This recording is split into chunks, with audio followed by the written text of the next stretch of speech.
Hello students, tonight we are looking at describing parts of a whole with fractions.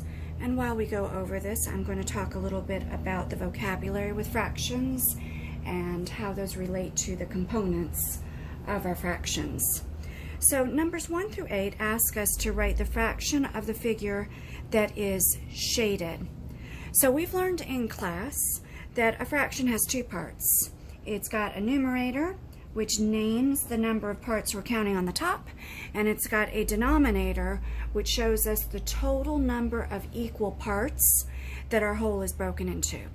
Now in this case we have one whole circle, and it's broken into equal parts, 1, 2, 3 of them.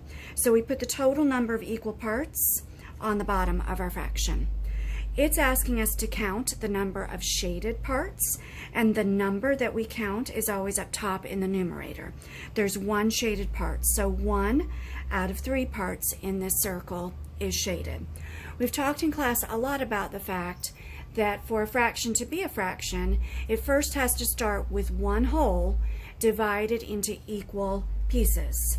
So one error that I've seen a lot of students make is that here for number 9, it says draw a circle that shows 4 equal parts, then shade to show 2/4.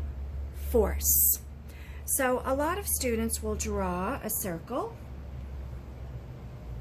and then they will divide it this way. Okay, not equal parts. Even if I had drawn that circle nicely, it still wouldn't have equal parts. So this does not work. A circle with 4 equal parts has to always be divided something like a pie. So I might divide it like this. So I've got 1, 2, 3, 4 pieces, and it wants me to shade 2 of those 4. So this would be a better representation. In general, it's usually easier to show fractions with rectangles and squares than it is with circles for exactly this reason. Have fun tonight and good luck.